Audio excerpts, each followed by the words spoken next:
Jerusalem lay in ruins. Come, let us rebuild the wall.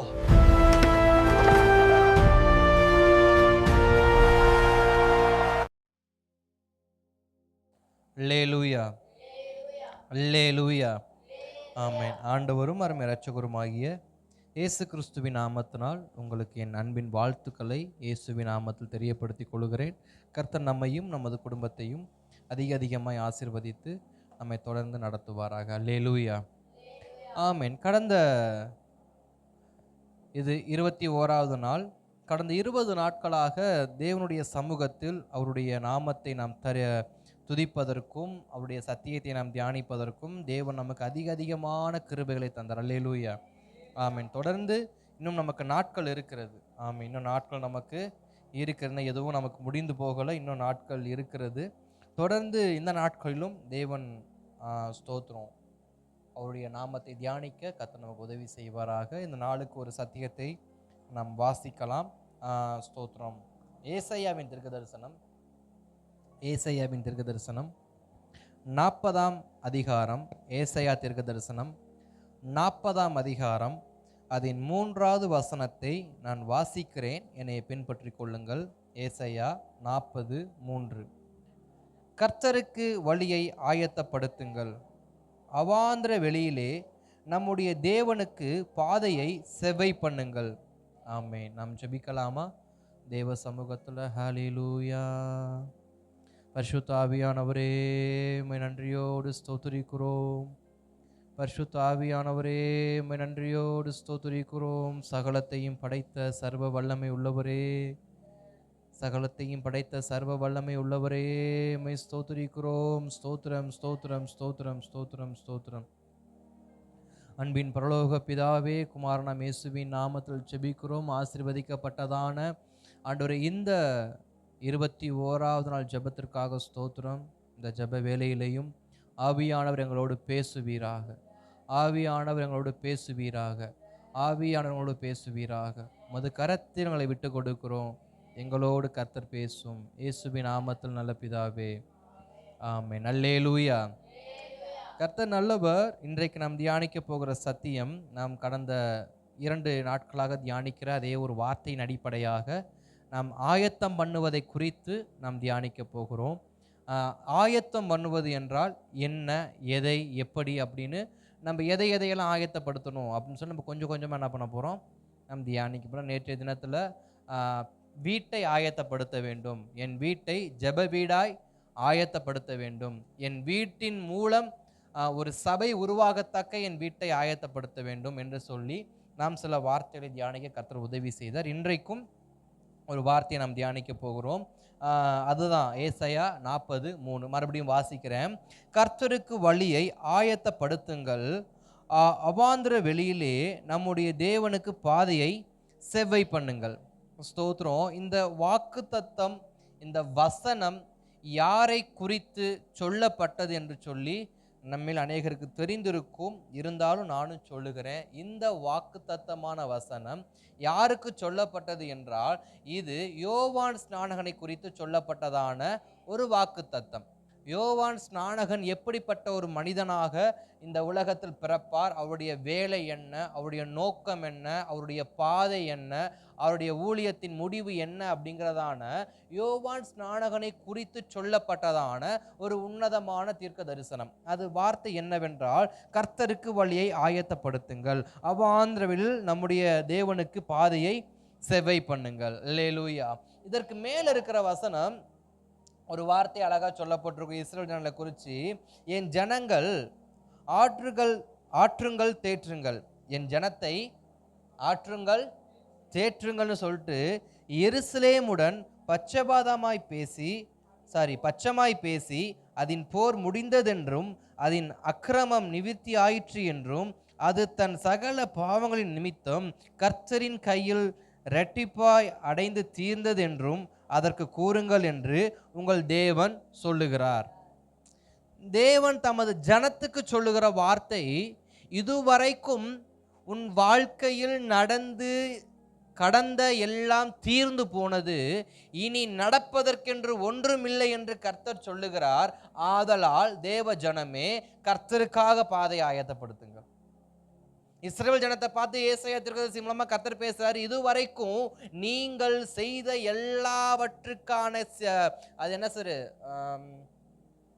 காரியங்களுக்காகவும் நீங்க சிட்சிக்கப்பட்டு நாட்கள் முடிஞ்சிருச்சு.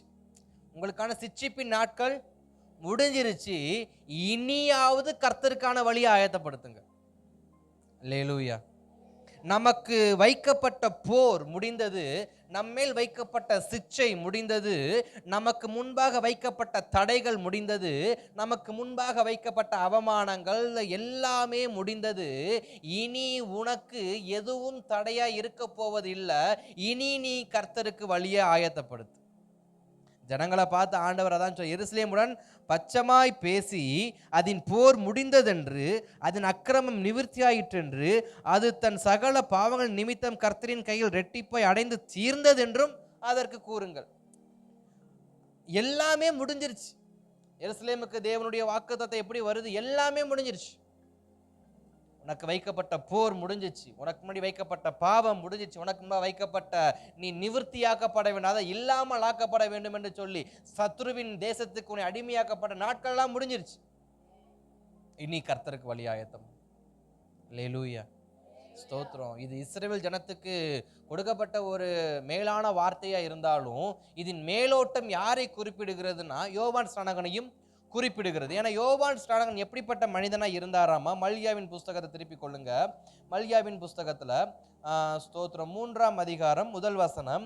இதோ நான் என் தூதனை அனுப்புகிறேன், இதோ நான் என் தூதனை அனுப்புகிறேன், அவன் எனக்கு முன்பாக போய் வழியை ஆயத்தம் பண்ணுவான். அப்பொழுது நீங்கள் தேடுகிற ஆண்டவரும் நீங்கள் விரும்புகிற உடன்படிக்கையின் தூதனுமானவர் தம்முடைய ஆலயத்துக்கு தீவிரமாய் வருவார். இதோ வருகிறார் என்று சேனையின் கர்த்தர் சொல்லுகிறார்.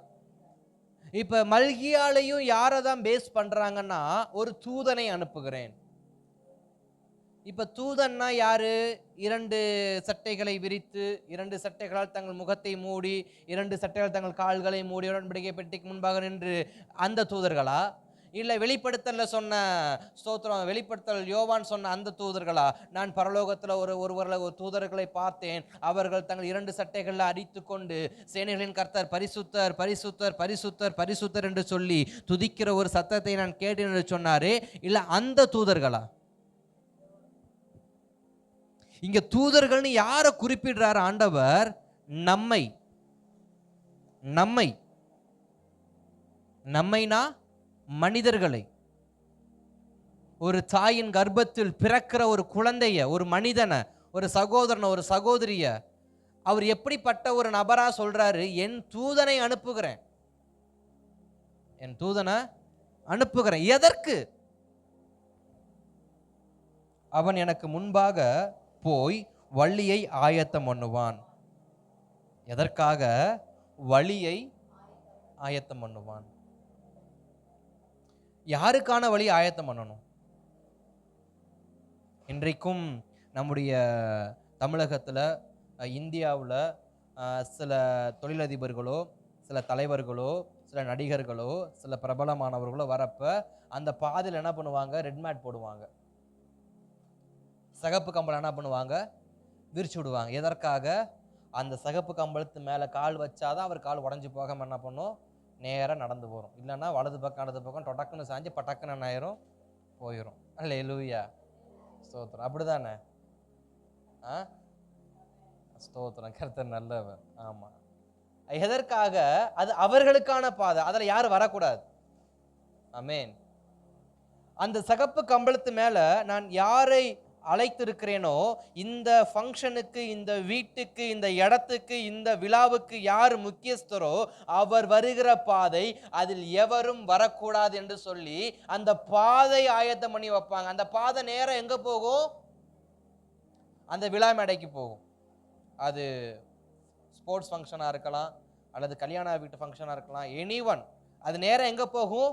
அந்த மேடைக்கு, அவருக்கான இருக்கைக்கு போகும். ஆனால் அந்த பாதை எப்படி போகுமா? அநேக ஜனங்களை கடந்து போகும். ஆனாலும் அந்த பாதையில் யாரும் இருக்க மாட்டாங்க. அந்த பாதையில் யார் இருக்க மாட்டாங்க. இயேசு கிறிஸ்து உடைய வாழ்க்கையில் நிறைய பிரயாணங்கள் உண்டு. இயேசு கிறிஸ்துவின் வாழ்க்கையில் நிறைய பிரயாணங்கள் உண்டு. அதில் நான் கடந்த நாட்கள் தியானிக்கிறப்போ ஒரு பிரயாணத்தை குறித்து நான் தியானித்தேன். என்ன பிரயாணம் அப்படின்னா, நம்ம உடன்படிக்கை பெட்டி சத்தியத்தை தியானிக்கிறப்ப தாவீது பெட்டியை எடுத்துட்டு நேரம் எங்கே வருவார்?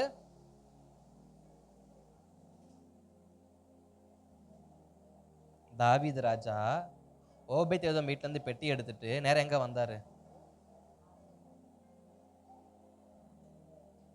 எருசலேம் நகரத்துக்கு வந்தார். அல்லேலூயா. ஆலயம் கூடாரம்லாம் அப்புறம், ஃபஸ்ட்டு அது நகரம், பின்பு கட்டப்பட்டது தான் எல்லாமே. ஆமாம், ஸ்தோத்திரம். இப்போ எங்கேருந்து ஓபேத்ஏதோம் வீட்டிலேருந்து எங்கே கொண்டு வராரு? எருசலேமுக்கு. இப்போ ஓபேத்ஏதோமுடைய வீடு எங்கே இருந்துச்சு அப்படின்னு சொல்லி நான் கொஞ்சம் தேடி பார்த்தேன். அது கீரியாத்தில் இருந்துச்சு ஓபேத்ஏதோமுடைய வீடு. கீரியாத்துன்னு கிடையாது, கீரியாத்தில் ஒரு பகுதி. இப்போ நம்ம தாராபுரத்தில் பல இடங்கள் இருக்கிறது போல கீரியாத்தில் ஓபேத்ஏதோமுடைய வீடோட, ஆனால் அந்த குறிப்பிட்ட வீட்டுடைய லொக்கேஷன் சரியாக தெரியல. சரி, இந்த கீரியாத் எங்கே இருக்குன்னு பார்த்தா அது எரிகோவுக்கு சமீபமாக இருக்கு. இந்த கீரியாத் எங்கே இருக்குன்னு பார்த்தா இது எங்கே இருக்கு? இப்போ எப்படி நமக்கு பக்கமாக கரூர் இருக்கோ இல்லை பக்கமாக பழனி இருக்கோ, அது போல் கீரியாத்துக்கு அருகாமையில் என்ன இருக்கான்? பெயர் சொல்லும் பட்டணம்னா எரிகோ. இயேசு கிறிஸ்து ஒரு பிரயாணம் பண்ணுவார், ஒரு பிரம்மாண்டமான பிரயாணம். எரிகோவிலிருந்து எருசலேமுக்கு, எரிகோவிலிருந்து எருசலேமுக்கு ஒரு பிரயாணம் பண்ணுவார். அந்த பாதை தான் முக்கியம். நான் அதை தான் நான் பார்த்தேன். நான் இதை தியானிக்கிறப்ப எனக்கு அதுவும் ஞாபகம் வந்துச்சு. ஆனால் அதை நான் இது வரைக்கும் நான் பிரசங்கம் பண்ணலை. இந்த பிரசங்கத்தோடு கொஞ்சம் நான் எடுத்து விடுறேன். இப்போ இவர் என்ன பண்ணுறாரு?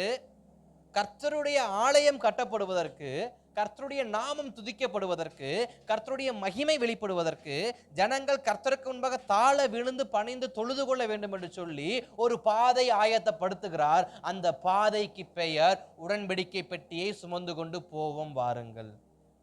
உடன்படிக்கை பெட்டியை சுமந்து கொண்டு போவோம் வாருங்கள். அது ஒரு பாதை, அது ஒரு பாதை. அந்த பாதையின் நோக்கம் என்ன? ஜனங்களை தேவனுக்கு நேராக நிலைநிறுத்த வேண்டும்.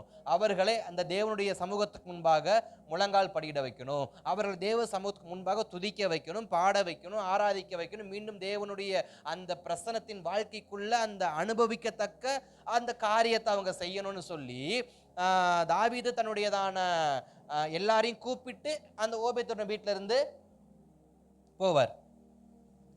இயேசு கிறிஸ்துவும் சேம் அதே போல ஒரு பிரயாணம் பண்ணுவார். ஆனால் இருவருடைய பாதையும் வெவ்வேறான பாதை. வழிகள் வேறு, பாதைகள் வேறு, கடந்து வந்த கிராமங்கள் வேறு. ஆனால் ஒரே டிஸ்டன்ஸ். இவரும் 6 மணி நேரம், இயேசு கிறிஸ்துவும் 6 மணி நேரம்.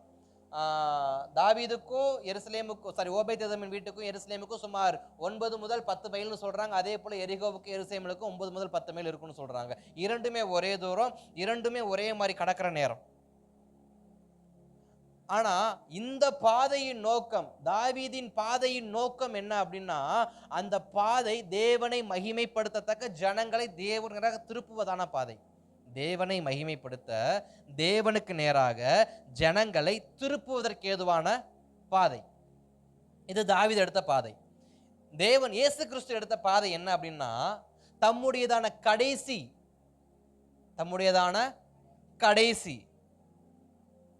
அந்த அந்த பவனிக்கு பேர் என்ன? வெற்றியின் பவனின்னு சொல்லுவாங்க. அது வெற்றி பவனி. இயேசு கிறிஸ்து வெற்றி பவனி வந்தார்னு சொல்லுவாங்க. எங்கேருந்து வந்தார்? எரிகோவில் இருந்து எருசலேமுக்கு வெற்றி பவனி. கழுதையின் மேலே ஏறி வருவார். அங்கே இருக்கிற எல்லாருமே அந்த ஸ்தோத்திரம் குருத்தோலை எடுத்து ஆட்டி ராஜா வாழ்க ஓசன்னா ஓசன்னா சொல்லி என்ன பண்ணுவாங்க. இந்த பாதை எதற்குனா, மனிதர்களின் பாவத்தை மன்னித்து மனிதர்களுக்காக இயேசு கிறிஸ்து சிலுவையில் அடிக்கப்பட வேண்டியதற்கான பாதை. இவர் வந்த பாதை என்ன? ஜனங்களை தேவனுக்கு நேராக திருப்புவதற்காக. இயேசு கிறிஸ்து வந்த நோக்கம் என்ன? ஜனங்களை தம் அண்டையில் சேர்த்து கொள்வதற்காக. இவர் சொன்னது திருப்புவதற்காக, இயேசு கிறிஸ்து வந்தது சேர்த்து கொள்வதற்காக. எப்படி சேர்த்து கொண்டாரு? உடன்படிக்கை என்னும் இரத்தத்தினால். உடன்படிக்கை என்னும் இரத்தத்தினால். அந்த உடன்படிக்கை பெற்று எருசலேமுக்கு வந்தது போல இந்த இயேசு கிறிஸ்து என்கிற உடன்படிக்கை ஆகிய மகா பிரதான ஆசாரியர் தன் இரத்தத்தை எடுத்துக்கொண்டு உடன்படிக்கை பெட்டிக்கு முன்பாக வந்து நம்முடைய பாவங்கள் தீர்க்க நம்மை தம்மோடு சேர்த்து கொண்டார். தேவனுக்காய் திருப்புவதும் தேவனோடு இணைத்துக் கொள்வதுமே இந்த இரண்டு பாதையை குறிக்குது. இப்ப யோவான் ஸ்நானகருடைய பாதை என்ன அப்படின்னா, தாவீதின் பாதை ஜனங்களை தேவன் வசமாய் திருப்பி விடுவது, இயேசுவின் பாதை ஜனங்களை தம் வசமாய் சேர்த்துக் கொள்வது. யோவான் ஸ்நானகருடைய பாதை என்னன்னா, ஜனங்களுக்கு தேவனை காண்பித்து கொடுப்பது. யோவான் ஸ்நானனுடைய பாதை என்ன, ஜனங்களுக்கு இயேசுவை காண்பித்து கொடுப்பது. தாவீது ஜனங்களை திருப்பி விட்டார், இயேசு கிறிஸ்து ஜனங்களை சேர்த்து கொண்டார். ஆனால் யோவான் ஸ்நானகனோ காண்பித்து கொடுத்தார். இவர்தான் இயேசு, இவர்தான் மெய்யானவர், இவர்தான் உலகத்தின் இரட்சகர், இவர்தான் பாவத்தை சுமந்திருக்கும் தேவ ஆட்டுக்குட்டி, இவரே உங்களுக்கு அக்கினியால் ஞானஸ்நானம் கொடுப்பார், இவரை பின்பற்றுங்கள். நான் இவருக்கு தான் வழியை ஆயத்தம் பண்ண வந்தேன். யோவான் எதை காண்பிக்கிறாரு, எனக்கு பின்பாக வருகிறவர் என்னிலும் வல்லவர், எனக்கு பின்னாடி வரக்கூடியவர் என்னிலும் வல்லவர் அப்படிங்கிற விஷயத்தை சொல்லுவதற்கு, காண்பிப்பதற்கு. இவர்தான் மேசியா. ஏன்னா அன்றைக்கு இருந்ததான ஜனங்கள் மத்தியில மேசியா வருவார், மேசியா. ஏன்னா 400 வருஷங்கள், மல்கியா டு மத்தேயு வரைக்கும் எத்தனை வருஷங்கள், 400 வருஷங்கள் இருண்ட காலம் என்று வேதம் நமக்கு அறிவுறுத்துகிறது. வேத பார்வையில அந்த 400 வருஷம் தேவன் மனிதர்களோடு பேசல, அவர்களுக்கு எந்த காரியமும் கிடையாது. அந்த காலகட்டத்தில் தான் வேத பாரகர், பரிசேயர், சதுசேயர், இப்படி பல ஆசாரியர்கள் எழும்பி ஒரு பிரமாணத்தை நியமித்து, மோசையின் பிரமாணம் இப்படி சொல்லுது, நியாய பிரமாணம் அப்படி சொல்லுது, இந்த பிரமாணம் இப்படி சொல்லுது, அந்த பிரமாணம் இப்படி சொல்லுது, ஆளுக்கு ஒரு பிரமாணத்தை சேர்த்து பிடிச்சி இழுத்து எழுத இதிகாசங்கள் தான் அன்றைக்கு வாழ்ந்ததான புதிய ஏற்பாட்டு எருசலேம் ஜனங்கள் பின்பற்றினது, யூதர்கள் பின்பற்றினது. இப்போ அவங்களுக்கு மேசியா மேல நம்பிக்கை இருக்கு, ஆனா மேசியா யாருன்னு தெரியாது. அதனாலதான் ஏரோது ராஜா சொல்லுவாரு, யூதரை ரட்சிக்கிற ராஜா பிறந்திருக்கிறாராம். எங்க பிறந்திருக்காரு? என் வீட்டுல ஒரு பிள்ளையும் பிறக்கலன்னு சொல்றதுக்கு காரணம் என்ன? அதான் மேசியா வருவார நம்பிக்கை இருக்கு, ஆனா அவர் பிறப்பாருங்கிற நம்பிக்கை அவங்களுக்கு இல்ல. அதுவும் பிறந்தாலும் எப்படிதான் பிறக்கணும், நல்ல ஐஜான்டிக்கா, நல்ல அப்படி பிறக்கணும். அவங்க எண்ணம் புள்ள எப்படி இருக்கு அப்படி. இப்ப இயேசு கிறிஸ்து எப்படி பிறந்திருக்காரு? மாட்டு தொழுவத்துல மரியாளுக்கும் யோசேப்புக்கும் அவருடைய குடும்பம் ஏழ்மையான குடும்பம், தச்ச வேலை செஞ்சதாக சொல்லப்படுகிறது. இப்ப இந்த ஏழ்மையான குடும்பத்துல பிறந்தவர் தான் உண்மையான இயேசு கிறிஸ்துன்னு காமிச்சு கொடுக்காத யார் வந்தது? ஸ்தோத்திரம். இன்னைக்கு பெரிய பெரிய பிரம்மாண்டமான கோபுரங்கள்ல கடவுள் இருக்காருன்னு கேட்டா, பெரிய பெரிய சிலைகளுக்குள்ள தேவ வல்லமை இருக்கான்னு கேட்டா, பெரிய மலைகளுக்கு உச்சியில கட்டப்பட்டதான இடத்துல இருக்காருன்னு கேட்டா, ஆனா அவர் எங்க இருக்காரு? அவர் இருக்காரு, ஆனா அங்க இல்ல, இங்க.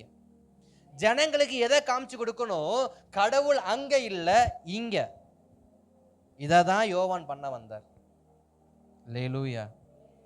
ஏன்னா சாஸ்திரிகளே ஃபர்ஸ்ட் எங்க தான் போனாங்க? கோபுரத்தை தேடி தான் போனாங்க. ஏன்னா மாளிகையில தான் கடவுள் பறக்கணும். கடவுள்னா எங்க தான் பறக்கணும்? அப்பதான் கடவுள்னா கடவுள் கிடையாது. கடவுள்னா பெரிய கோபுரத்துல அரண்மனையில வாழணும். நீங்க பல வரலாறு காரியங்கள், இதிகாசங்கள் அதெல்லாம் படிச்சு பாருங்க, பெரிய பிரம்மாண்டமா இருக்கும். ராஜாவுடைய பையன் இவர் போனார் அங்க, அவர் வந்தாரு இங்க, அப்புறம் இவர் அதை தூக்குனார், அவர் இங்க வச்சாரு. இப்படி பல பிரம்மாண்டமான கதைகள் இருக்கும். பிரம்மாண்டம் கடவுளை மிகைப்படுத்துமே தவிர உண்மை தன்மையை வெளிப்படுத்தாது. அல்லேலூயா. பிரம்மாண்டம் என்பது ஜனங்களுக்கு உண்மை தன்மையை வெளிப்படுத்தாது. அந்த உண்மை தன்மையை வெளிப்படுத்ததான் யோவான் ஸ்நானகன் வந்தார். இப்ப யோவான் ஸ்நானனுடைய ஊழியம் என்ன?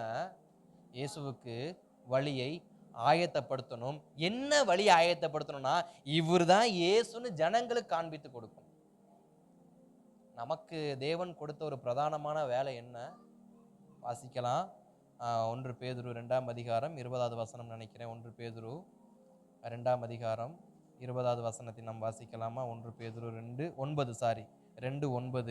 நீங்களோ உங்களை அந்தகாரத்தினின்று தம்முடைய ஆச்சரியமான ஒளியினிடத்திற்கு வரவழைத்தருடைய புண்ணியங்களை அறிவிக்கும்படிக்கு தெரிந்து கொள்ளப்பட்ட சந்ததியும் ராஜரீகமான ஆசாரிய கூட்டமுமாய் பரிசுத்த ஜாதியுமாய் அவருக்கு சொந்த ஜனவுமாய் இருக்கிறீர்கள். வேதம் நம்மை, சபையை குறித்து சொல்லுகிற வார்த்தை, சபைக்கு சொல்லுகிற வார்த்தை. சபையை பார்த்து தேவனுடைய வார்த்தை வருகிறது, நீங்கள் எதற்காக தெரிந்து கொள்ளப்பட்டீர்கள் என்றால், நீங்கள் எதற்காக ரட்சிக்கப்பட்டீர்கள் என்றால், நீங்கள் எதற்காக அபிஷேகம் பண்ணப்பட்டீர்கள் என்றால், நீங்கள் எதற்கு இப்படிப்பட்ட ஜெப நாட்களை தொடர்ந்து வந்து அமருகிறீர்கள் என்றால், நீங்கள் அவரின் புண்ணியங்களை அறிவிக்கும்படி தெரிந்து கொள்ளப்பட்ட ராஜரீக ஆசாரிய கூட்டம். சாதாரண கூட்டம் கிடையாது, ராஜரீக ஆசாரிய கூட்டம். ஏன்னா ஒரே ஒரு ஆசாரியனை கொண்டு தான் தேவன் தேசத்தின் மேல 14 வருடங்கள் நியாயம் தீர்த்து கொண்டிருந்தார். ஆசாரியனை கொண்டு, சாமுவேல் என்கிறதான ஆசாரியனை கொண்டு யார் அவர் நியாயம் தீர்த்தாரு? ராஜாவை, சவுல் ராஜாவே கத்த நியாயம் தீர்த்தாருன்னா, அப்ப ராஜாதி ராஜாக்களையும் ஸ்தோத்திரம், அவருடைய பெயர்களை, அவர்களுக்கு உண்டான சகலவற்றையும் பார்க்கிறது யார் கரத்தில் இருக்குன்னா, ஆசாரியன் கரத்தில். அதனால தான் நீங்க ராஜரீக ஆசாரிய கூட்டம். அல்லேலூயா, ஸ்தோத்திரம். இப்ப நம்முடைய அழைப்பு என்ன? நம்முடைய அழைப்பு என்ன? இயேசு கிறிஸ்துவின் புண்ணியங்களை அறிவிக்கணும். என்ன புண்ணியம்? தான தர்மம் பண்றதை குறிச்சா, இல்ல நலத்திட்ட உதவிகளா, இல்லை அன்னதானமா, இல்லை வஸ்திர தானமா, இல்லை ரத்த தானமா, இல்லை கண் தானமா? என்ன புண்ணியத்தை அறிவிக்க போறோம்? ஸ்தோத்திரம். புண்ணியங்களை அறிவிக்கணும். அப்படியே கேள்விக்குறி போட்டு அப்படியே அங்கேயே நிறுத்தி வைங்க. அடுத்து இப்ப யோவானுடையதான ஊழியத்தை குறித்து நம்ம பார்த்தோம். யோவானுடைய ஊழியம் என்ன? இயேசுவை காண்பித்து கொடுக்கணும். அவர் எப்படி காண்பித்து கொடுத்தார்? இவர் தான் இயேசுன்னு யோவான் எப்படி காண்பித்து கொடுத்தார்? அதான் இப்ப நம்ம கொஞ்சம் தியானிக்க போகிறோம். எப்படி காண்பித்து கொடுத்தார்? அவரை கூப்பிட்டு ஒரு பெரிய பட்டாபிஷேகம் பண்ணி இவர் தான் இயேசு கிறிஸ்துன்னு காண்பித்து கொடுத்தாரா? இல்ல. யோவான் அழகா ஒரு வார்த்தையை சொல்லுகிறாரு. 3:3, மத்தேயு 3:3, கர்த்தருக்கு வழியை ஆயத்தப்படுத்துங்கள், அவருக்கு பாதையை செவ்வை பண்ணுங்கள் என்று வனாந்தரத்தில் கூப்பிடுடைய சத்தம் உண்டென்று ஏசாயா தீர்க்கதரிசி சொல்லப்பட்டவன் இவனே. சொல்லப்பட்டது இவனே. ஏசாயா 40:3 சொல்லப்பட்ட அந்த மனிதர் யாருன்னா, இந்த மனிதர். அங்கு நீங்க அதிகாரத்தை வாசிக்கிறப்ப அது ஜனங்களுக்கு சொல்லப்பட்டதா இருக்கும். அந்த ஜனங்கள்ல சொல்லப்பட்ட ஒரு வாக்குத்தத்தம் உள்ள ஒரு மனுஷனுக்கு பேரு தான் யோவான் ஸ்நானகன்னு சொல்லி இங்க நமக்கு மத்தேயு 3:3 அழகா சொல்லுகிறது. இப்ப இந்த மத்தேயு 3:3 யோவான் என்ட்ரி கொடுத்துட்டாரு. வசனம் தெளிவாய் சொல்லிடுச்சு, இவர் தான் அந்த தீர்க்கதரிசியின் படி பிறந்த மகன் என்று சொல்லிட்டார். இப்ப இந்த யோவானுடைய வேலை, அதாவது நம்முடைய வேலை என்ன? நாம் ஆயத்தம் பண்ணுவதற்கு நாம் செய்ய வேண்டிய வேலை என்ன? நான் இயேசுவை காண்பித்து கொடுக்க செய்ய வேண்டிய வேலை என்ன? நான் ஜனங்களை இயேசுவண்டைக்கு திருப்புவதற்கு செய்ய வேண்டிய காரியம் என்ன? சுவிசேஷம் சொன்னால் பத்தாது, ஜெபித்தால் பத்தாது. நாம் என்ன செய்ய வேண்டும்? யோவான் ஸ்நானகன் என்ன செய்தார், அதிலிருந்து நாம் என்ன செய்யலாம் என்பதை கொஞ்சம் தியானிக்க கர்த்தர் நமக்கு உதவி செய்வாராக. வருகிற நாட்களில் இதிலிருந்தே சத்தியங்கள் நமக்கு கொஞ்சம் நாட்கள் தொடர்ந்து போக கர்த்தர் நமக்கு உதவி செய்வாராக. நாம் அநேகருக்காக அநேக காரியங்களை ஆயத்த பண்ணும்படி தேவன் நம்மை தெரிந்து கொண்டிருக்கிறார் என்பது உண்மை. அதுல எந்த மாற்று கருத்தும் கிடையாது. அதாவது அழைப்பு வேற, அபிஷேகம் வேற, தெரிந்து கொள்ளப்படுறது வேற, ஊழியம் செய்யறதுக்கு வாங்கணும் கூப்பிடுறது வேற. ஆனா எல்லாத்துக்கும் மேல எல்லாருக்கும் இருக்கிற ஒரு பிரதான நோக்கம் என்ன? இயேசுவுக்காக வழியை ஆயத்தப்படுத்தணும், இயேசுவை ஜனங்களுக்கு காண்பித்து கொடுக்கணும். இது நம்மேல் விழுந்த கடமை. இதற்கு ஒரு வசனத்தை திருப்பிக்கோங்க. மத்தேயு எழுதின சுவிசேஷத்துல 28ஆம் அதிகாரத்தை திருப்பிக்காங்க. மத்தேயு 28ஆம் அதிகாரத்துல 19-20 வசனம் நினைக்கிறேன். ஆமா. ஆகையால் நீங்கள் புறப்பட்டு போய் சகல ஜாதிகளுக்கும் சகல ஜனங்களையும் சீஷராக்கி பிதா குமாரன் பரிசுத்த ஆவி நாமத்தினாலே அவர்களுக்கு ஞானஸ்நானம் கொடுத்து. வேதம் அழகா சொல்லுகிறது, நாம் செய்ய வேண்டிய காரியம் என்ன, புதிய ஏற்பாட்டு சபை செய்ய வேண்டிய வேலை என்ன என்பதை வேதம் தெளிவாய் கூறுகிறது. மார்க் 16ஆம் அதிகாரத்தை திருப்பி பொழுது 15வது வசனம் சொல்கிறது, பின்பு அவர் அவர்களை நோக்கி, நீங்கள் உலகமெங்கும் போய் சர்வ சிருஷ்டிக்கும் சுவிசேஷத்தை பிரசங்கியுங்கள். சுவிசேஷத்தை பிரசங்கியுங்கள். இது இயேசு கிறிஸ்து சொன்ன வார்த்தை.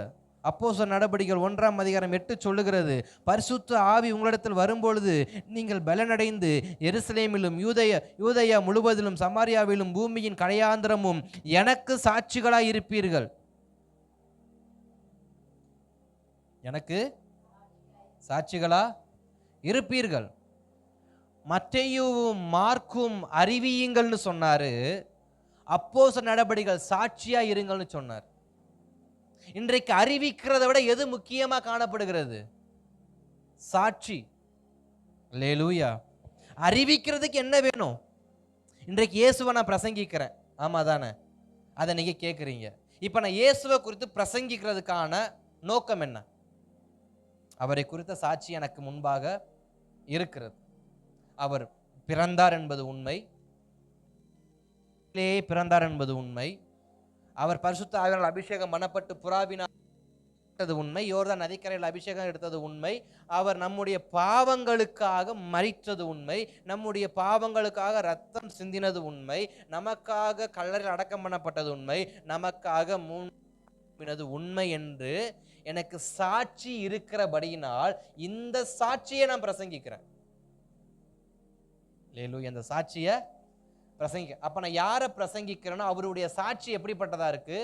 மிக தெளிவா இருக்கு. இப்ப நான் இயேசுவை குறித்து பிரசங்கிக்கிறேன். இயேசுடைய சாட்சி ஊருக்கே இப்ப தெரிஞ்சு போச்சு. இப்ப இயேசுவை குறித்து பேசுகிற என்னுடைய சாட்சி, இயேசுடைய சாட்சி ஊருக்கே தெரியும். இயேசு யாருன்னு கேட்டா எல்லாரும் சொல்லுவாங்க நல்லவரும் சொல்லுவாங்க. இயேசு யாருப்பா? நல்லவருப்பா. அவர் வெள்ளக்கார சாமியா இருந்தாலும் மன்னிக்கிற சாமிப்பான்னு சொல்லி என்ன பண்ணுவாங்க? எல்லாரும் சொல்லுவாங்க. அல்லேலூயா.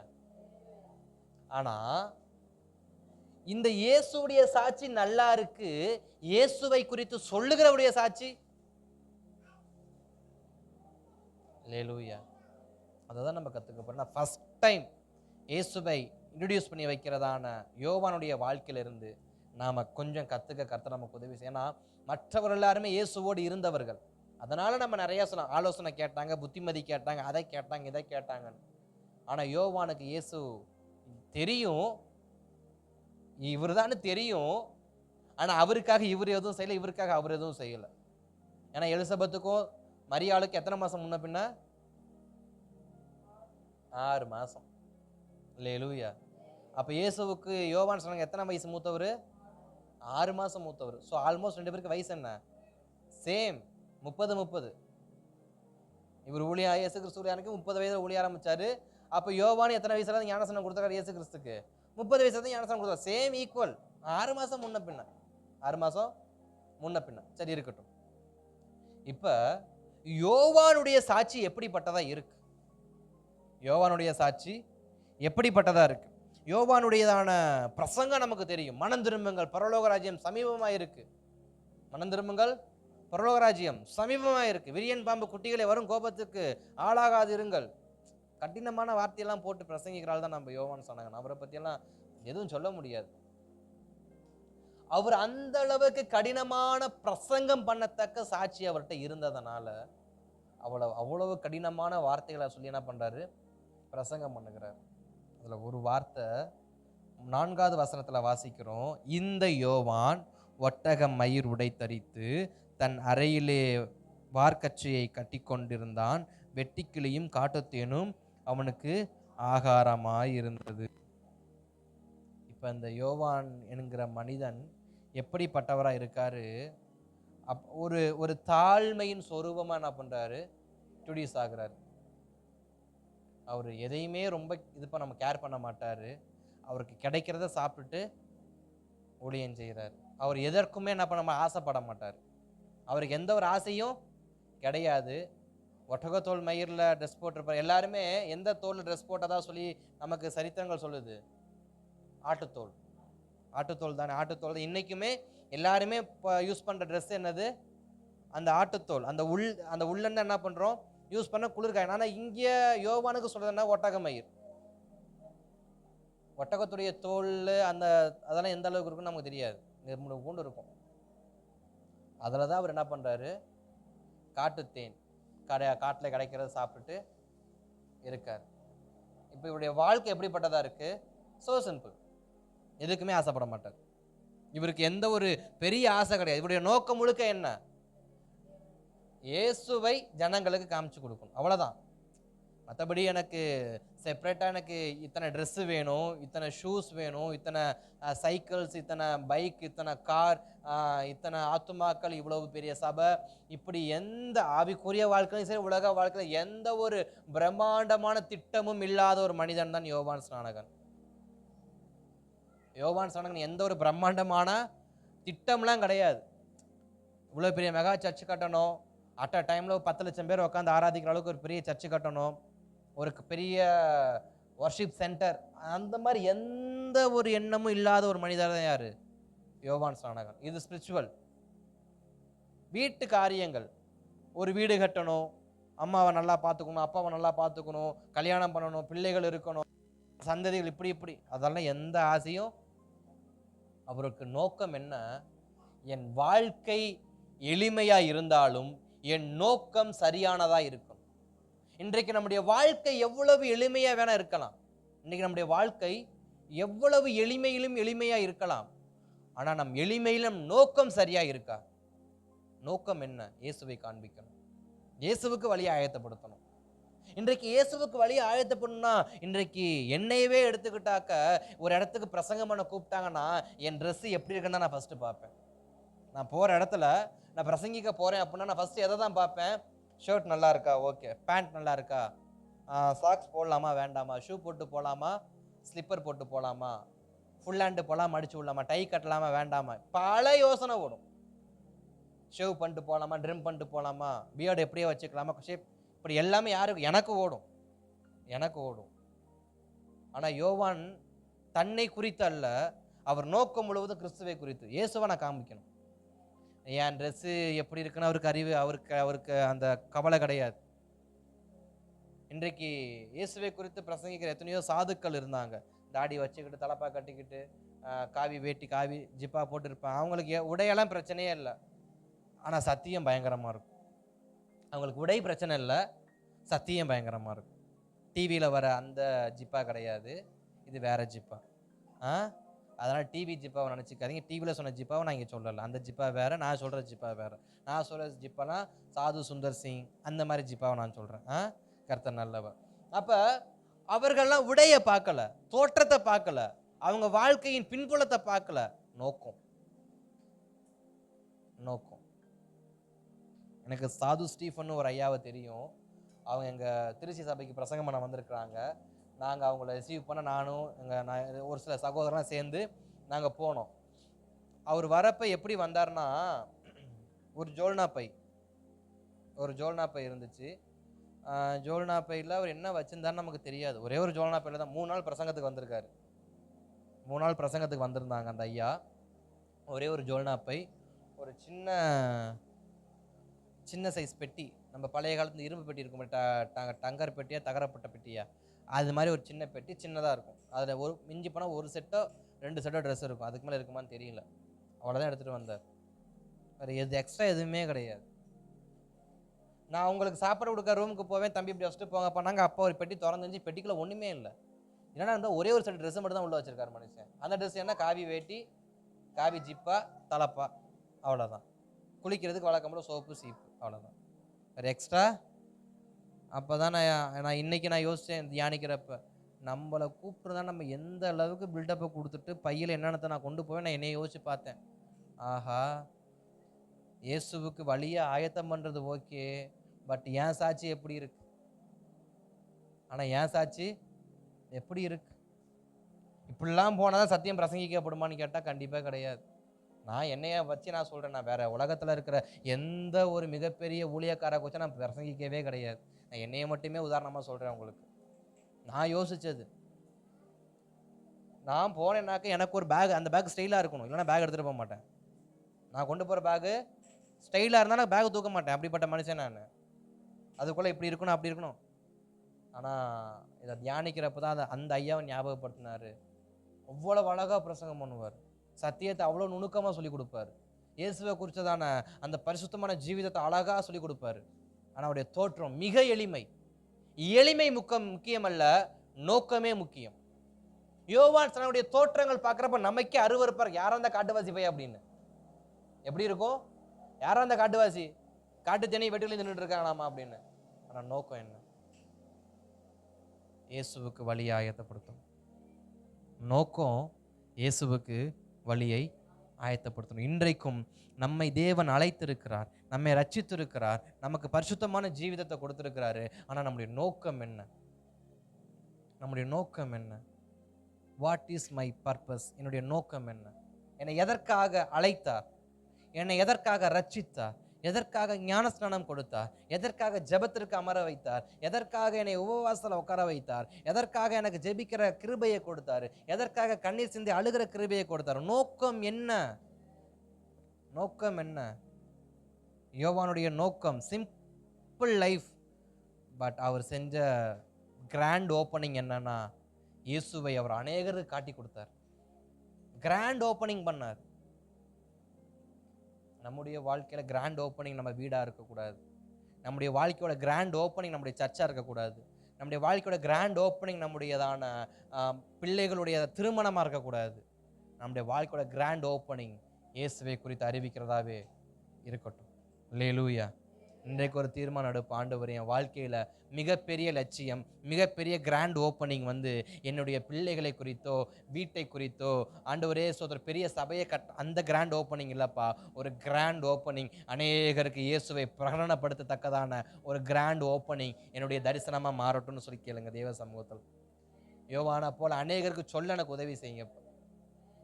என் வாழ்க்கை எளிமையாக இருக்குது, நான் சொன்னால் கேட்பாங்களா? இல்லை, சத்தியத்தை சொல்லுங்கள், சத்திய நிச்சயம் விடுதலையாகும்.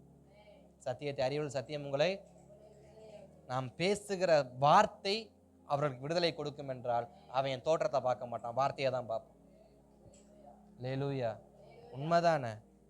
சுகம் வேணுமா தோற்றம் முக்கியமான என்ன சொல்லுவாங்க? எனக்கு ஆசீர்வாதம் தான் முக்கியம், நீ எப்படி வேணா கடந்திருப்போம்.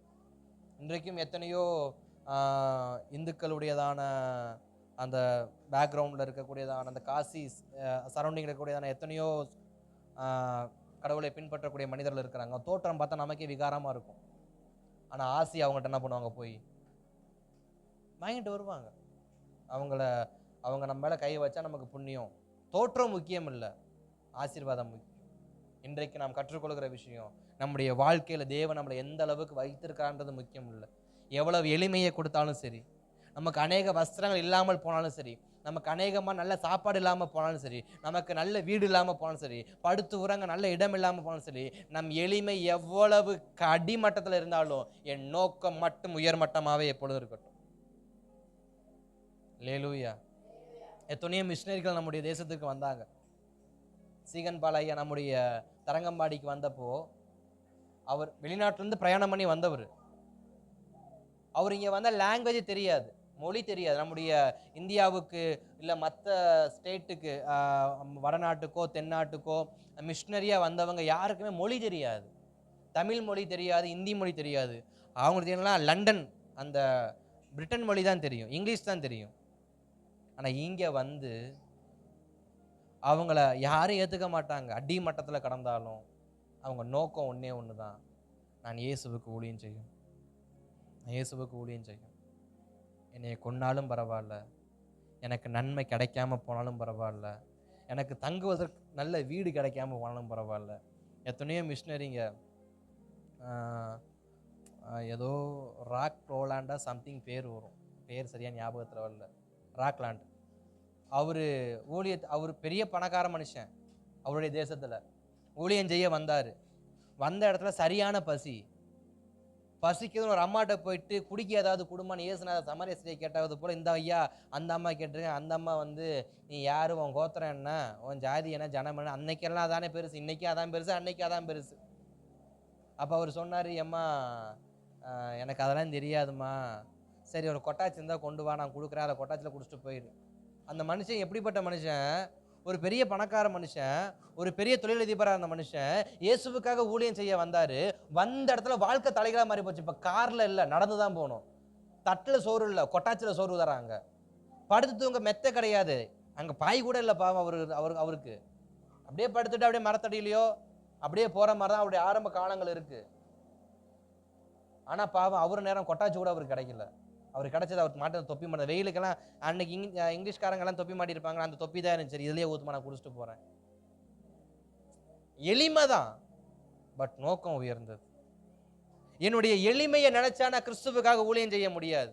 என் நோக்கத்தை நினைச்சா கண்டிப்பாக ஊழியம் செய்யலாம். நோக்கமா எளிமையா? வாழ்க்கையா நோக்கமா? ஆசீர்வாதமா நோக்கமா? நோக்கம் இருந்தால் எல்லாமே இருக்கும். இவருடைய வாழ்க்கையை பார்த்தா காட்டுவாசி மாதிரி தான் இருக்கும். யாரு? யோவான்ஸுடைய வாழ்க்கையை பார்த்தா காட்டுவாசி மாதிரி தான் இருக்கும். ஆனால் இவர் கேள்வி யார் திரும்ப ஞானஸ்நானம் வாங்கினா? அங்கே இருந்த போர் சேவகர்கள், அங்கே இருந்த தளபதிகள், அங்கே இருந்த பணக்கார எல்லாரும் யார்கிட்ட ஞானஸ்நானம் எடுக்கிறாங்க? அந்த வரிசையில் தான் இயேசு கிறிஸ்து வராரு. இன்னமும் சொல்றேனே, நோக்கம் சரியா இருந்தா இயேசு கிறிஸ்துவே நம்ம தேடி வருவார். யோவானுடையதான அந்த ஞானஸ்நானம் கொடுக்குற அந்த இடத்துக்கு யாரு வந்தா? இயேசு வந்தாரு. இந்த பாக்கியம் யாருக்கு கிடைக்கும் எனக்கு தெரியல.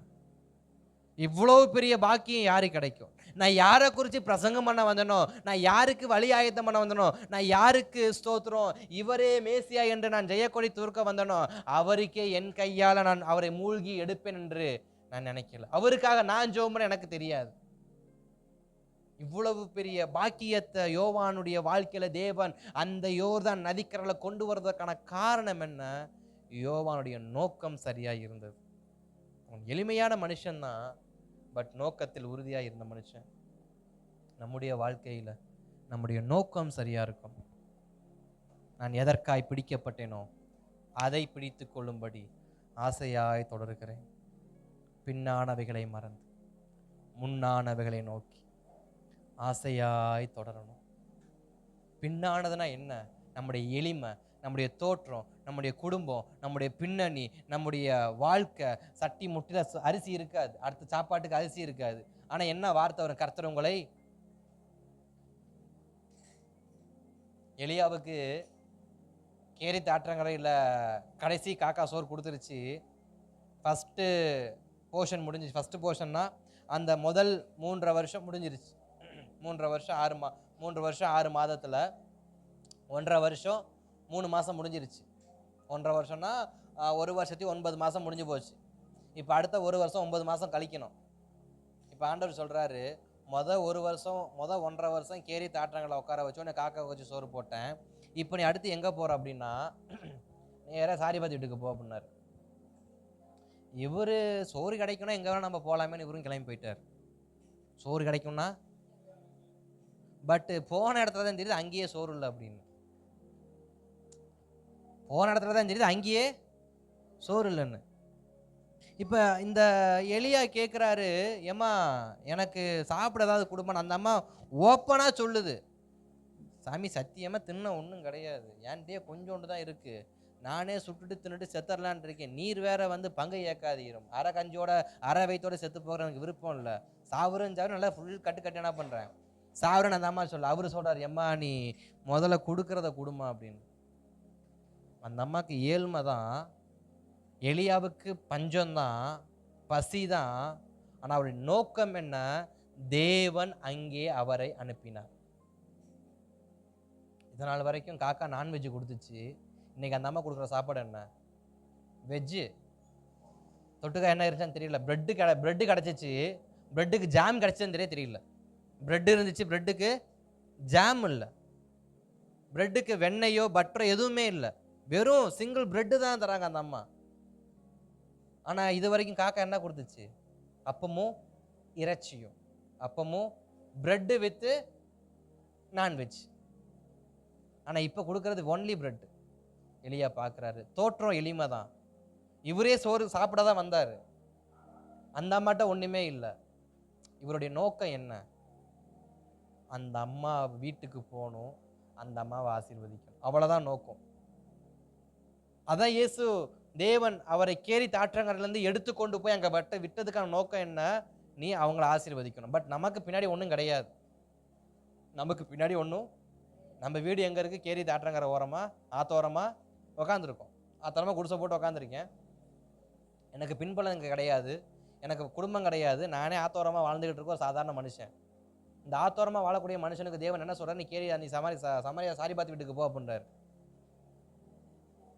போனார். அந்த அம்மா கொடுத்தாங்க. சாப்பிட்டதுக்கு அப்புறமா கர்த்தருடைய வார்த்தையை அவர் உரைக்கிறாரு. பஞ்ச காலம் முடியும் வரை உன் பாத்திரத்தில் இருக்கிற எண்ணெயும் மாவு என்ன பண்ணாது? குறையாது. வாழ்க்கை எளிமை தான், ஆனால் நோக்கம் கர்த்தரோடது. நம்முடைய வாழ்க்கை எவ்வளவு எளிமையா வேணா இருந்துட்டு போட்டும், ஆனா நம்முடைய நோக்கம் எப்பொழுதும் கிறிஸ்துவை மாத்திரம் பிரகடனப்படுத்தி கொண்டே இருக்கும். நான் அல்ல கிறிஸ்து, நான் அல்ல கிறிஸ்து, நான் அல்ல கிறிஸ்து. அதான் அழகா யோவான், லூக்கான்னு நினைக்கிறேன், லூக்கா 3ல நினைக்கிறேன், சரி இல்லை, யோவான் 1ஆம் அதிகாரத்தில் போக்குறப்ப அவர் பெருகணும் நான் சிறுகணும்னு சொல்லி அங்க இயேசு கிறிஸ்துவை குறித்து யோவான் சொன்ன அழகா சொல்லுவார். அவர் பெருகணும் நான் சிறுகணும், அழகா தாழ்த்துவார். நம்முடைய வாழ்க்கையின் தோற்றம் முக்கியம் அல்ல, நோக்கமே முக்கியம். இன்றைக்கு நாம் கட்டப்படணும். எப்படி கட்டப்படணும்? ஆண்டவரே, நான் சுவிசேஷம் சொல்லணும்னா, நான் இயேசுவுக்கு வழி ஆயத்தப்படுத்தணும்னா, நான் ஏதாவது செய்யணும்னா முதல்ல என்னை ஆசீர்வதிங்கப்பா. நான் நல்லா இருந்தால் தான் எல்லாருக்கும் நான் நல்லது செய்ய முடியும். இன்றைக்கு நம்முடையதான அநேகருடையதான எண்ணம் அப்படிதான். நான் நல்லா இருந்தால் அநேகருக்கு என்ன பண்ணுறேன்? நான் உதவி செய்கிறேன். ஆனால் இங்கே சத்தியம் அப்படி இல்லை. நீ நல்லா இருந்தா இல்லை, உனக்கு நோக்கம் நல்லா இருந்தால் போதும். உனக்கு எங்கே இருந்தாலும் நான் என்ன பண்ணுவேன்? ஹெல்ப்பை கொண்டு வருவேன். நோக்கம் நல்லா இருக்கணும். வாழ்க்கையை விட நோக்கம் நல்லா இருக்கும். இன்னைக்கு எத்தனையோ பேருடைய வாழ்க்கை நடக்கிற நோக்கம் என்ன இல்லை? நமக்கு தெரிஞ்ச எத்தனையோ பேர் நல்லா வாழ வேண்டிய வாழ்க்கை, ஆனால் நோக்கம் சரியில்லாதனால தரித்திரர்களை போல இடிக்கப்பட்டு உடைக்கப்பட்டு தூக்கி எறியப்பட்டு கிடக்கிறாங்க. ஆனால் இன்னைக்கு நமக்கு ஒன்றுமே இல்லைனாலும் நோக்கம் நல்லா இருக்க போய் நம்ம குடும்பமா இன்றைக்கு சந்தோஷமா, அந்த பிரியாணி இல்லைனாலும் ஒரு சாம்பார் சோறு, ஒரு ரசம் சோறு நமக்கு ஆர்டர் கொடுத்து நிம்மதியாக என்ன பண்ணுறாரு? தூங்க வைக்கிறாரு. அவன் பாஸ்மதி ரைஸில் பிரியாணி சாப்பிட்டா என்ன பண்ண முடியல? அவனால் நிம்மதியாக இருக்க முடியல. ஏன்? நோக்கம் சரியில்லை. நம்முடைய நோக்கம் என்ன? பேதுரு அந்த வசனத்தை மறுபடியும் வாசிங்க. 1 பேதுரு 2ஆம் அதிகாரம் 9வது வசனம். 1 பேதுரு 2ஆம் அதிகாரம் 9வது வசனத்தை மறுபடியும் வாசிக்கிறேன், கவனமாக கேளுங்க. முடிஞ்ச எல்லாரும் எடுங்க. புதிய ஏற்பாடு 318 பக்கம் 318, புதிய ஏற்பாடு பக்கம் 318. என்னோடு கூட சேர்ந்து வாசிங்க. அங்கே 2:9. நீங்களோ, எடுத்தாச்சா? எல்லாரும் சேர்ந்து வாசிச்சு அப்படியே நம்ம ஜெபம் பண்ண போகிறோம். அதனால தான் நம்முடைய நோக்கம் நம்முடைய எளிமை அல்ல, நம் குடும்பம் அல்ல, நம்முடைய நோக்கமே முக்கியம். எடுத்துட்டீங்களா? 1 பேதுரு 2:9. நீங்களோ உங்கள் அந்தகாரத்தினின்று தம்முடைய ஆச்சரியமான ஒளியினிடத்திற்கு வரவழைத்தருடைய புண்ணியங்களை அறிவிக்க தெரிந்து கொள்ளப்பட்ட சந்ததியும் ராஜரீகமான ஆசாரிய கூட்டமாய் பரிசுத்த ஜாதியுமாயும் அவருக்கு சொந்த நோக்கம் என்ன? அவருடைய புண்ணியங்களை அறிவிக்கணும். ஸ்தோத்திரம். இன்றைக்கு எல்லாரும் சொல்ற ஒரு சிம்பிளான விஷயம், ஏதாவது கொடுத்தாதான் சுவிசேஷம் சொல்ல முடியும் அப்படின்னு. இன்றைக்கு இருக்கிற ஜென்ரேஷன், இன்னைக்கு இருக்கிற சூழ்நிலை மாறிடுச்சு. ஆமாம் தானே? இன்னைக்கு இருக்கிற சூழ்நிலை ஏதாவது கொடுத்து நம்ம சுவிசேஷம் சொல்லலாம். ஒரு பிஸ்கட்டோ, ஒரு டீயோ, ஒரு சாப்பாடோ, ஒரு வஸ்திரமோ, ஏதோ ஒன்று கொடுத்து சொல்லலாம். ஆனால் அன்னைக்கு வந்த மிஷினரிகள் எதை கொடுத்தார்கள்? வந்ததில் அநேகருக்கு கொடுக்க ஒன்றும் இல்லாமல் தான் வந்தாங்க. ராக்லாண்ட் ஐயாலாம் சாப்பிட்றதுக்கு வழி இல்லாமல் தான் இந்தியாவுக்கே ஊழியம் செய்ய வந்தார். சிலர் கொடுத்து ஊழியம் செஞ்சாங்க, சிலர் சத்தியத்தை கொடுத்தே ஊழியம் செஞ்சாங்க. நமக்கு கொடுத்து ஊழியம் செய்ய விருப்பம், ஆண்டவர் கிருபை கொடுத்தானா கொடுத்து ஊழியம் செய்யுங்க. ஒருவேளை சாப்பாடு கொடுக்க உதவி நம்மளால முடியும்னா ஒருவேளை சாப்பாடு கொடுத்து சுவிசேஷம் சொல்லுவோம். ஆனால் எனக்கு கொடுக்க ஒன்றும் இல்லை அப்படின்னா நோக்கம் சரியாக வச்சு நம்ம போவோம். நோக்கத்தை சரியாக வச்சு போவோம். ஆண்டவரே, நான் சொல்ல போகிறேன், என்னை விரட்டிடக்கூடாது, என்னை அடிச்சிடக்கூடாது, அவன் சத்தியத்தை கேட்கணும். அந்த ஒரு நோக்கத்தோடு நம்ம சத்தியத்தை சொல்ல போவோம். ஏன்னா கொடுக்குறப்ப வாங்கினவே வேறு வழியில் கேட்டு தான் நான் என்ன பேசினாலும். ஏன்னா என்கிட்ட கை நீட்டி என்ன வாங்கியாச்சு, நன்மையை பெற்றுக்கொண்டுட்டாங்க. இப்போ அந்த நன்மையை தூக்கி போடவும் முடியாது, எடுத்துகிட்டு போங்கன்னு சொல்லணும். நான் சொல்கிறதெல்லாம் சரி சரி சரி சரி கையை கட்டிட்டு பத்திரம் பவ்யமாக என்ன பண்ணுவாங்க. ஆனால் எதுவுமே இல்லாமல் இங்கே வாங்க, நான் உங்களுக்கு ஏசப்பு சொன்னால் வேறு போட வேறு வேலை இல்லையே அப்படின்ட்டு போவாங்க. அதனால் என்கிட்ட இல்லையே, நான் சொன்னேனே விரட்டிடுவாங்களே, அப்படி இல்லை. நோக்கத்தோட சரியான நோக்கத்தோடு போவோம். நிச்சயமாக நம்மக்கிட்ட கொடுக்க இல்லைனாலும் இந்த சத்திய வசனத்தை சொல்ல வைப்பார். பேதுரு அதை தான் சொன்னார், என்கிட்ட கொடுக்க ஒன்றும் இல்லை. அல்லேலூயா. என்கிட்ட கொடுக்க ஒன்றும் இல்லை, வெள்ளியும் பொண்ணும் நீ கேட்குற எதுவுமே என்கிட்ட கொடுக்க இல்லை. அப்படின்னா என்ன அர்த்தம்? எதுவுமே என்கிட்ட இல்லை. என்கிட்ட வெள்ளி பணமும் இல்லை, தங்க பணமும் இல்லை, ஒரு வேளை சாப்பாடு பொட்டணமும் இல்லை, 2 வஸ்திரமும் இல்லை, 2 பாதரட்சியும் இல்லை, எதுவுமே என்கிட்ட 2 ஆள். என்கிட்ட இருக்கலாம் ஒத்த ஒத்தையாக தான் இருக்குது, என்கிட்ட இருக்கலாம் ஒத்தப்படை தான் இருக்குது. அது எனக்கு மட்டும்தான் இருக்குது. உன்கிட்ட கொடுக்க ரெட்டப்படம் என்கிட்ட எதுவுமே இல்லை. ஆனால் என்கிட்ட ஒன்றே ஒன்று இருக்குது. அந்த ஒன்றை நான் உன்கிட்ட கொடுக்குறேன். இயேசுவின் நாமத்தில் வேக்கப், எழுந்து நட போன்ட்டார். அப்போ நம்மக்கிட்ட கொடுக்க ஒன்று இல்லைனாலும் நம்மக்கிட்ட இருக்கிறத கொடுப்போம். நம்மகிட்ட இருக்கிறது என்ன? இயேசு கிறிஸ்து. நம்மக்கிட்ட இயேசு கிறிஸ்து இருக்கார். அவருடைய ரத்தம் நமக்குள்ளே இருக்குது. அவருடைய ரத்தம் நம்ம பாவத்தை போக்கி இருக்கு. அந்த சத்தியத்தை கொடுப்போம். அந்த சத்தியம் அவனை விடுதலையாக்கும். அல்லேலூயா. ஜெபிக்கலாம் தேவ சமூகத்தில். நன்றி நன்றி நன்றி நன்றி நன்றி. கேளுங்க அப்பா. அப்பாவோட சமூகத்தில் ஆண்டவரே, என் நோக்கம் சரியாக இருக்க உதவி செய்யுங்கப்பா. நான் சுவிசேஷம், நான் புண்ணியங்களை அறிவிக்கும்படி தெரிந்து கொள்ளப்பட்டவன்ப்பா. நான் புண்ணியங்களை அறிவிக்கும்படி தெரிந்து கொள்ளப்பட்டவன்ப்பா.